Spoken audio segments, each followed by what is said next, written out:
Bonjour et bienvenue à tous. Vous regardez le premier point de l'actualité sur RTI 1. Guillaume Soro a rencontré les chefs du département de Gagnoa sur fond d'invitation. Le président de l'Assemblée nationale a échangé avec les chefs à l'hôtel parlementaire à Yamoussoukro. Victorien Angwa nous fait le point de cette rencontre. Les chefs traditionnels de Gagnoa sont venus réitérer leur invitation au président de l'Assemblée nationale, Guillaume Soro. L'inauguration du siège provisoire de leur organisation et la pose de la première pierre du bâtiment définitif est un prétexte, déclare le président du conseil des chefs du département de Gagnoa. Pour lui, cela procède de la diplomatie coutumière pour résoudre les problèmes de l'heure. Aujourd'hui, les problèmes de la société ivoirienne sont, entre autres, l'emprisonnement de notre fils Laurent Gbagbo à La Haye, la détention de plusieurs fils du pays, dont certains sont originaires du département de Gagnoa, l'exil de beaucoup d'autres. Nul ne peut prétendre plus que nous se préoccuper de tous ces problèmes. Garant de la protection des populations dans les villages, nous avons conscience que c'est notre devoir d'aller vers les autorités de la Côte d'Ivoire que vous incarnez. En votre qualité de deuxième personnalité du pays, les chefs de village du département de Gagnoa voudraient vous prier d'intercéder auprès du président de la République, son Excellence Alassane Ouattara, pour qu'il ait une attention bienveillante et fraternelle sur les problèmes que nous venons d'évoquer. En réponse, le président de l'Assemblée nationale s'est voulu rassurant. Je suis là donc pour confirmer que j'irai à Gagnoa, et ce, le 15 août. J'irai à Gagnoa, parler avec les chefs, parler avec les jeunes, les femmes, les populations de Gagnoa. Les chefs ont évoqué des problèmes liés à la crise post-électorale. Je leur ai donné ma parole et promis que je transmettrai fidèlement toutes les doléances qu'ils ont soumises, n'est-ce pas, au président de la République. Le président de l'Assemblée nationale salue la diplomatie coutumière, empreinte d'humilité et de sagesse. Guillaume Soro exprime sa satisfaction et affirme qu'aller à Gagnoa vise un objectif, réconcilier les fils et filles de la Côte d'Ivoire. Le PNCS, Programme national de cohésion sociale, recherche 7 milliards de francs CFA pour la mise en œuvre de son programme d'activité. Les responsables de la structure ont reçu une délégation de la Banque africaine de développement BAD ce mercredi. La délégation leur a souligné que la BAD est disposée à accompagner la structure au-delà de la Côte d'Ivoire dans son processus de réconciliation nationale. Emmanuel. 7 milliards de francs CFA, c'est ce dont a besoin le Programme national de cohésion sociale PNCS sur la période 2012-2015 pour la mise en œuvre de sa mission. Sur cette somme à mobiliser, l'État contribue à hauteur de 20%. Les 80% doivent être recherchés par le Programme national de cohésion sociale auprès des partenaires au développement, d'où la présence de cette délégation de la Banque africaine de développement BAD dans ses locaux. Donc la Banque africaine de développement est venue voir un peu ce que nous avons comme projet et qu'est-ce qu'ils peuvent prendre comme projet à financer. Parmi nos projets, c'est la réparation des victimes, parce qu'il y a plusieurs types de victimes. Il y a des victimes au niveau communautaire, c'est-à-dire les centres socio-éducatifs, les foyers et tout ça, mais il y a des victimes individuelles. Dont les entrepreneurs qui ont perdu des biens, comment les prendre en compte? Parce que la cohésion sociale, c'est les individus, mais c'est également les personnes morales. Seulement pour l'année 2013, le Programme national de cohésion sociale a besoin de 4 milliards de francs CFA. La Banque africaine de développement s'est dit prête à l'accompagner pour le financement de certains projets, notamment le renforcement des capacités des médias et le rapprochement entre forces républicaines de Côte d'Ivoire et population. Ce programme mis en place par l'État en 2012 a effectivement débuté ses activités en mai 2013. Ses missions principales, coordonner toutes les actions gouvernementales et des autres acteurs en matière de cohésion sociale et de réconciliation nationale, contribuer à la réduction des conflits, des nombreuses tensions et violences et appuyer les efforts de réhabilitation sociale des communautés. La production de l'électricité en abondance et bon marché, c'est ce que devraient permettre les accords de partenariat signés entre la Côte d'Ivoire et les partenaires au projet d'extension du bloc Côte d'Ivoire 27. Ces accords ont été signés par Kaba Nialé, le ministre en charge de l'économie et des finances pour le compte de l'État ivoirien. Jean-Jacques Ouaméala nous en parle. Selon le ministre de l'Énergie et du Pétrole, 70% de l'électricité est produite à base de gaz naturel, un gaz fourni par le groupe international Foxtrot. Donc quand vous vous rapprochez les deux chiffres, 70% de la production nationale de gaz, 70% de l'électricité produite par le gaz, vous pouvez mesurer l'importance des signatures qui viennent d'intervenir ce matin, surtout que ça permettra au groupe Foxtrot de déployer son programme d'investissement de plus d'1 milliard de dollars. Foxtrot continue avec un programme d'investissement très lourd pour lequel, grâce à ces accords signés ce matin, on pourra continuer avec beaucoup de sérénité. C'est pour assurer cette production de l'énergie que l'État de Côte d'Ivoire a signé ce jeudi au plateau 6 accords avec la Banque mondiale, Citibank et le groupe Foxtrot International. Des accords qui vise la production de l'électricité en abondance et bon marché. La population gagne la possibilité pour les entreprises donc, de fonctionner dans des conditions de sécurité énergétique. Donc c'est de l'emploi et puis c'est en abondance donc de moindres coûts.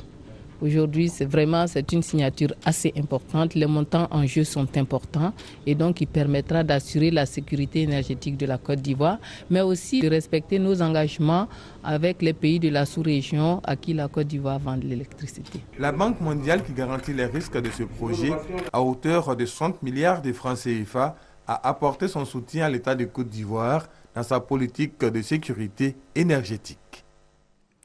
Les directeurs régionaux et départementaux de l'éducation nationale et de l'enseignement technique sont à Yamoussoukro pour réfléchir aux mutations du personnel de ce département. On enregistre une innovation, un nouveau logiciel. Les explications dans ce reportage d'Alvorassa. Le ministère de l'Éducation nationale et de l'enseignement technique, en organisant cette rencontre ici au lycée Mami Adjoua de Yamoussoukro, entre directeurs régionaux, directeurs départementaux et inspecteurs, veut désormais une meilleure gestion sur toute l'étendue du territoire de son personnel. C'est pourquoi il a décidé de faire la mutation des enseignants et personnels d'encadrement en utilisant les technologies de l'information et de la communication. Dite mutation assistée par ordinateur. Et cela se fait en 2 jours pour le traitement de tous les dossiers, alors que par le passé, il fallait 1 mois. J'avoue que nous sommes pratiquement passés de l'âge de la pierre taillée à l'âge des étoiles, puisqu'aujourd'hui, nous opérons à travers un logiciel qui est le GESMUT. Maintenant, il faut savoir qu'on peut demander à être muté pour convenance personnelle, on peut demander à être muté pour rapprochement de conjoints et on peut demander à être muté pour raison de maladie. Selon Mamadou Barro, par ailleurs, c'est une véritable innovation, même une révolution. Les mouvements des éducateurs, conseillers d'éducation et d'orientation, inspecteurs d'orientation et d'éducation, enseignants du primaire et du secondaire, à leur demande cette année seront faits au plus tard le 9 août. Ils pourront donc se rendre dans leur nouvelle localité pour préparer la rentrée scolaire 2013-2014 pour un meilleur rendement. La plupart des musulmans qui exercent des activités physiques, notamment les porteurs de bagages, dans les gares routières et les marchés, connaissent une baisse d'efficacité dans le mois de Ramadan à cause du jeûne. Mamadou Kouassi a rencontré ces travailleurs jeûneurs pour comprendre comment ils concilient le Ramadan et leurs activités. De façon générale, certains fidèles musulmans parviennent à lier leurs activités quotidiennes à la recommandation divine pendant le mois de Ramadan. En ce moment de pénitence, elles sont nombreuses, ces personnes qui mènent des activités physiques pour gagner leur pain quotidien. C'est fatigant, mais on fait avec pour pouvoir avoir une bénédiction d'Allah. Ce n'est pas le cas pour Samake Oumar. La trentaine passée, cet homme qui fait le métier de casseur de bois vit difficilement le mois de jeûne musulman. S'il y a beaucoup de clients là, souvent ils fâchent pour partir. Parce que C'est aussi qui n'a pas fait vite là. Et il fâche, il s'en va. Footballeur, chauffeur, apprenti chauffeur, maçon. Des métiers qui exigent une grande dépense d'énergie. Cependant, pas question de se dérober. Beaucoup tiennent à honorer ce mois sacré. Tout à l'heure, je viens de terminer un match au complexe d'Angré. Je me suis rendu ici encore. Je vais jouer mon dernier match, terminer à 18h puis aller chercher à prendre mon jeune. Le matin, si tu joues, quand le soir, ça fatigue un peu, quoi. Donc, on est obligé de jouer le soir pour récupérer un peu pour manger. Je garde ma foi, je me mets sur le boulot quotidien, il faut le faire avec beaucoup de passion. Dans les bureaux, pas d'effort physique à fournir. Le jeune est vécu différemment. Un moment de partage qui, selon certains, vient renforcer la fraternité et la solidarité. C'est un mois de stage qui nous forge à cultiver un certain nombre de valeurs qui doivent se ressentir tout au long de la vie que nous menons sur terre. L'islam ne fait pas de distinction entre voisins musulmans et voisins non musulmans. Nous sommes au même niveau. Difficile pour certains ou facile pour d'autres, le jeûne nourrit l'âme et pour nourrir le corps, il faut alors travailler. Et la fin de la période du Ramadan est marquée par la nuit du destin, nuit qui a vu la première révélation du Coran. Elle sera commémorée en Côte d'Ivoire le samedi prochain. Cette année, le Conseil supérieur des imams en Côte d'Ivoire, le COSIM, a décidé de mettre l'accent sur la promotion des valeurs morales et spirituelles. Fatou Fofana. La nuit du destin, nuit de révélation du Saint-Coran, a plus de mérite que 1000 mois d'adoration pour le fidèle musulman. Cette nuit de la destinée, ou encore nuit de Qadr, se trouve dans les 10 dernières nuits du Ramadan. Elle est également célébrée dans la 27e nuit du mois saint de l'islam. Le Conseil supérieur des imams de Côte d'Ivoire annonce la célébration officielle de cette importante date du calendrier islamique dans la nuit du samedi 3 au dimanche 4 août à la grande mosquée de la Riviera Golf. La nuit du Qadr, selon le Saint-Coran, est une nuit de paix, est une nuit d'adoration. Le mois béni du Ramadan, une école de promotion des valeurs spirituelles et morales. Il s'agira donc de traiter de ces thèmes de morale et de mœurs afin que, Inch'Allah, notre société puisse se redresser. Au programme de cette nuit du destin, prêche, lecture du Saint-Coran, zikr, invocation et adoration du coucher du soleil à l'aube. La partie officielle, elle, prend fin à minuit pour permettre à chacun de terminer la nuit dans sa mosquée habituelle. C'est l'occasion pour les imams de Côte d'Ivoire d'appeler à la paix, à l'entente et à la bonne cohabitation. Dans l'actualité africaine présidentielle au Mali, le pays est toujours dans l'attente des résultats officiels de la présidentielle. Des résultats partiels donnaient une large avance à l'ex-premier ministre Ibrahim Boubacar Keïta sur les autres candidats. Des résultats partiels que ne partage pas Soumaïla Cissé, l'auto-favori du scrutin pour qui un deuxième tour est inévitable.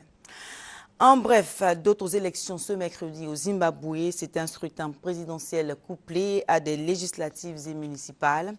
Plus de 6 millions d'électeurs ont voté malgré les soupçons des partisans de Morgan Tsvangirai, l'opposition du président Robert Mugabe. Il affirme détenir des preuves selon lesquelles les noms de milliers d'électeurs ne seraient pas inscrits sur les listes électorales. Et puis, en République démocratique du Congo, les rebelles du mouvement M23 refusent de déposer les armes et de quitter les environs de la ville de Goma, malgré l'ultimatum lancé par l'ONU qui menace de mener l'assaut contre les rebelles. Et maintenant, poursuivons l'actualité dans le reste du monde avec ces informations en provenance d'Espagne, du Panama et du Brésil.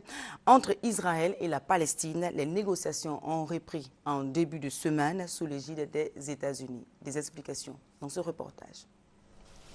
2 jours de discussion sans blocage.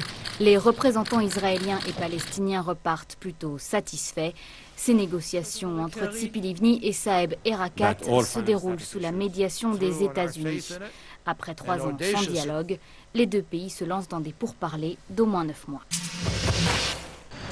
Elles ont enfin parlé. Les boîtes noires du train espagnol ont révélé leurs secrets. Au moment de l'accident, le conducteur est au téléphone avec un collègue. Il semblerait qu'il consulte un plan. Le train roule à 190 km/h. Quand il prend le virage, le coup de frein ne suffit pas. Le train déraille à une vitesse de 150 km/h. Aujourd'hui, le chauffeur ne comprend pas pourquoi il n'a pas freiné à temps. Il aurait réagi trop tard. 79 personnes sont mortes dans l'accident. Un bateau nord-coréen plein de surprises. Après des avions et des missiles, les autorités panaméennes découvrent une quinzaine de moteurs d'avions de combat MiG-21. Une découverte attendue. Cuba avait rapidement dévoilé la liste de l'équipement caché dans ces containers. Officiellement du matériel obsolète qui devait être réparé en Corée du Nord puis rapatrié. Une version remise en question par les Nations Unies. L'ONU envoie des experts la semaine prochaine pour analyser l'ensemble de la cargaison. Une canalisation qui éclate. Presque un mini tsunami dans les rues de Rio de Janeiro au Brésil. Il est 5 h du matin quand une vague de près de 20 mètres de haut s'abat dans ce quartier à l'ouest de la ville. Difficile d'échapper au courant. Une petite fille est tuée et 13 personnes sont blessées. La force de l'eau détruit une dizaine de maisons. Les techniciens sont rapidement intervenus. Pour l'instant, la cause de la fuite reste inexpliquée. Fin de ce journal. Merci de l'avoir suivi, mesdames et messieurs. Restez avec nous sur rti.ci.